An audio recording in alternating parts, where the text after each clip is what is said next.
Surprised to see me?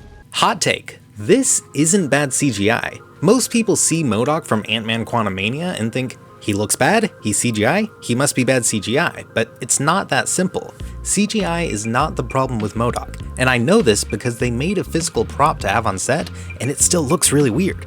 The problem is this design. They just took Corey Stoll's head and shrunk it down. Doesn't matter if you have the best CGI in the world, that's still gonna look really weird. But in the comics, MODOK doesn't look like that. He's wrinkled and disfigured and scarred, all things that make him look less human and help take him out of the uncanny valley. So, to prove that CGI quality isn't the problem, I'm gonna try to use my very limited Blender skills to make MODOK in the movie look more comic accurate. Now, I'm just one guy using a laptop, so there's no way my CGI is going to be better than Marvel's, but I'm hoping that fixing the design will go a long way to making it look better. So first I'm going to need a 3D head model. So I found this website that lets you upload a picture of a face and it'll give you a 3D model of it.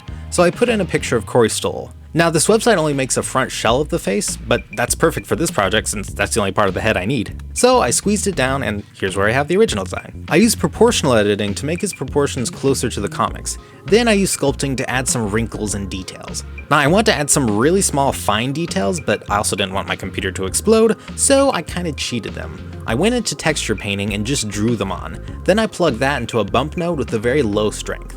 Now, this technique kind of feels illegal. I'm sure any actual 3D artists are screaming at me right now, but it looked good for my shot. For the material, I just looked up a skin shader tutorial on YouTube and followed one of those. There are quite a few of them. Now I've got this MODOK model, but it doesn't really do much. So in order to make him move, I needed a face rig, which I'd never made before. But thanks to the internet, I was able to get a working rig, and it only took like 50 tutorials. Now that my model was ready, I started on the shots. For every shot, the first thing I would do was track MODOK in the original clip, using Blender's object tracker. Then I would line up my model to match that. Once that was done, I would go through and animate the face and mouth movements, using the original as reference. Once I finished that, I could light my scene to match everything and then render it out.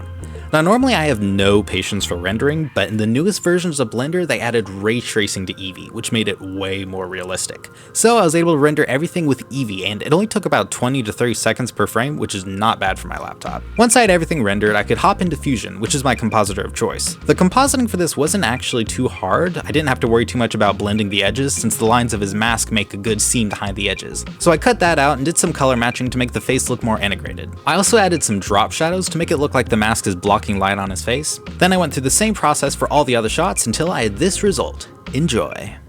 Is someone in there? Surprised to see me? Darren? Darren is dead! There is only MODOK! And there's no place you can run, Scott. Not from me, and not from him. He's the future. He's the past. And now all he needs is you. I'm pretty happy with how this turned out. If you have any more ideas for shots I can improve using VFX, please leave them in the comments below. I'd love to hear more suggestions for that. If you enjoyed this video, you might also enjoy this one, where I recreated the Batman Beyond concept art in 3D using Blender and Davinci Resolve.